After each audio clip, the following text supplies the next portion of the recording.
Meus caros amigos, meus prezados irmãos em Cristo Jesus, gente de bem, quero pedir a vocês que me emprestem alguns minutos de sua atenção, pois quero falar-lhes sobre uma questão por demais importante.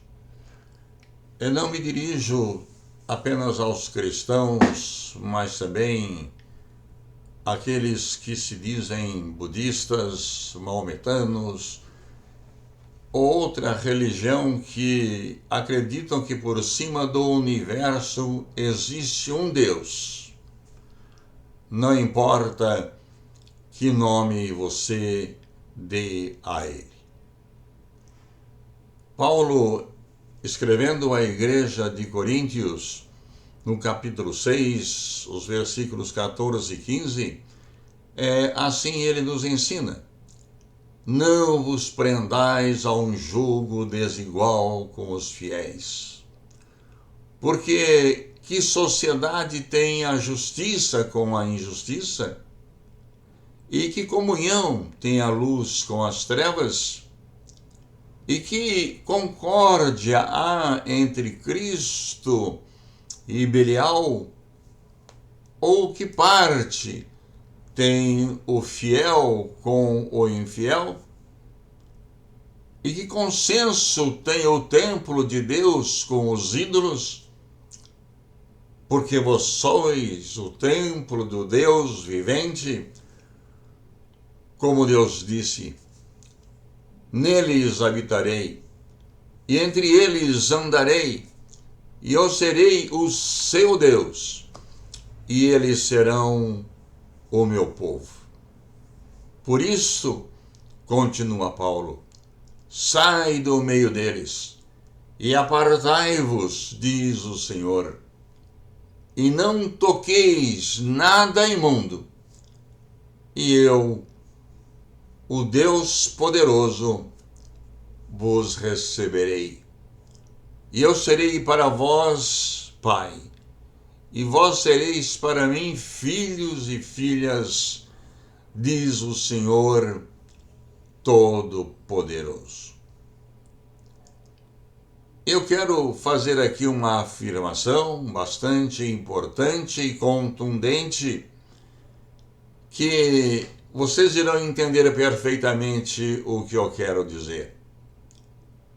O cristianismo e o comunismo, eles são completamente antagônicos, contrários um ao outro. Não tem como conviverem juntos, porque o comunismo não acredita na existência de um Deus. E partindo desse princípio, eles implantam um governo para o aqui e agora, em que alguns poucos vivem bem, gulosamente, podendo tomar conta daqueles outros subjugados que a eles votaram, colocando-os no poder. Até 2018, os comunistas falaram de sua ideologia de forma sutil, camuflada, mas hoje, nessas eleições, eles falam de forma escancarada sobre seus propósitos ou planos de governo. Eu vou citar aqui algumas. Já ouvimos aí, está na internet, os discursos da esquerda, em que apresentaram lá 52 pontos no seu programa de governo. E entre eles eu vou ressaltar alguns muito importantes e que ferem frontalmente a consciência de todo aquele que se chama cristão, ou de todo aquele que sabe da existência de um Deus que comanda o universo e tem a terra na palma de suas mãos. Dizem os comunistas que, se eleitos forem, se chegarem ao poder aqui no Brasil, eles estarão colocando em pauta o Fórum de São Paulo, que nós já conhecemos sobejamente e já ouvimos falar tanto sobre isto. E o programa de governo deles é totalmente aquilo que traçaram no Fórum de São Paulo. Disseram eles lá que, se eleitos, e agora falam de forma aberta, eles farão a legalização do aborto. O aborto, que é o assassinato de uma criança indefesa ainda no útero de sua mãe. Não importa quantos meses ela lá esteja, poderão serem abortados. Falam eles sobre a legalização dos jogos de azar. Doa a quem doer, prejudique a quem prejudicar, estão poucos preocupados. Falam eles na legalização das drogas. E nós temos visto aí falarem abertamente de que, se forem eleitos, se chegarem ao poder, eles soltarão os presos na forma que eles bem entenderem, e especialmente os narcotraficantes, e estarão legalizando as drogas como se isso fosse a melhor coisa do mundo. Falam eles abertamente no fechamento dos templos, pondo os pastores e padres, segundo eles, em seus devidos lugares. Em outras palavras, fechando os templos onde é pregado a palavra de Deus, onde se fala da crença em um Deus todo-poderoso, pois o comunismo, sendo ateu, ele não permite que aqueles que acreditam em Deus adorem ao seu Senhor e cultuem ao seu Deus. E em consequência disto, eles estarão tendo o controle social, que é a eliminação da moral judaico-cristã ou outra moral que entendam as demais religiões não cristãs. Falam eles em estatizar empresas, de forma que você e eu passaremos a ser empregado do Estado.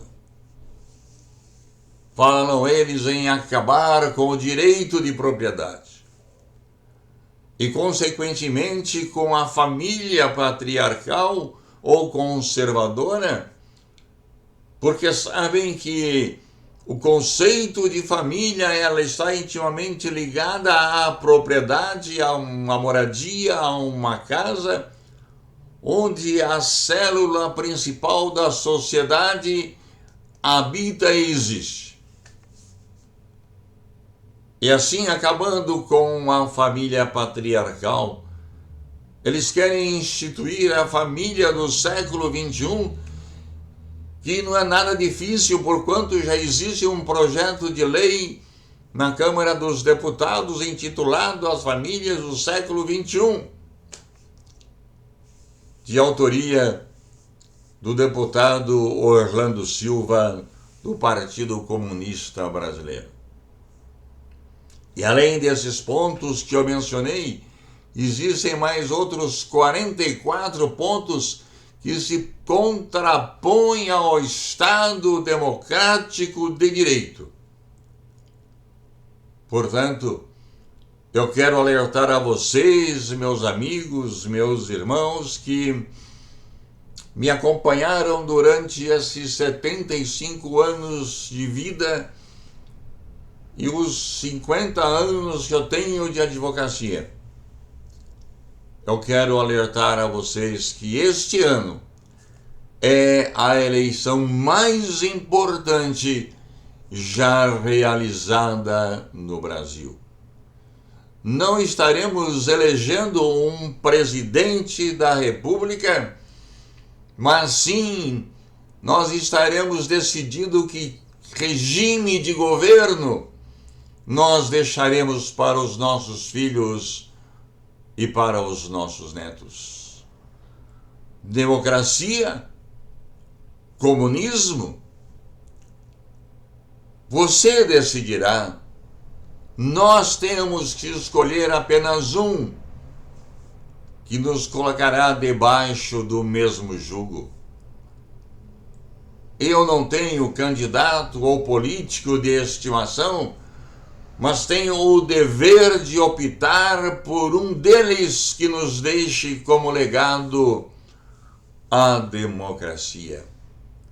Até mesmo aqueles religiosos que não se importam com política e não se envolvem com política, se não votarem, se houver uma omissão, eles sofrerão da mesma forma o peso que o regime que for eleito trará sobre toda a nação. Domingo passado, com a convenção do Partido Liberal, em que foi lançada a candidatura de um presidente da direita, e também durante a semana com a convenção que foi liberado ou foi decidido a eleição de um comunista, a largada foi dada. A largada ela não é tão importante quanto a chegada ao pódio. E qual dos dois você quer que ocupe o pódio em nossa nação? Quero que pensem seriamente nisto. Paulo já deixa bem claro que não pode ter um jugo desigual. Jugo é aquela madeira que é colocada em uma junta de bois ou outro animal e que ambos estão caminhando juntos. Mas se é um animal mais fraco, aquele que se sente mais forte ou mais surrado, ele deverá carregar o seu jugo e trazer atrás de si o outro que não quer andar. E é exatamente isso a simbologia que Paulo está dizendo. Que comunhão temos nós que cremos em Deus com aquele que não crê em Deus? Que comunhão temos aqueles que adoram e cultuam ao Senhor e que têm Jesus Cristo como seu Salvador, com aquele que nada crê e que para ele tudo termina nessa vida? Portanto, é muito importante que pensem muito bem, consultem no seu travesseiro a Deus diariamente, para que lá em outubro, quando houver a eleição, vocês votem com certeza e consciência, sabendo que se entrar um regime que não seja o democrático, vocês sofrerão juntamente com toda a nação. É o que eu tinha a dizer a vocês nesta tarde de domingo, 31 de agosto de 2022. E que Deus abençoe vocês, e que Deus tenha misericórdia de vocês, olhem para vocês, e que essa misericórdia se estenda pela nossa nação e também pelas nossas crianças. Até uma próxima vez, querendo o nosso Deus. Muito obrigado pela sua atenção.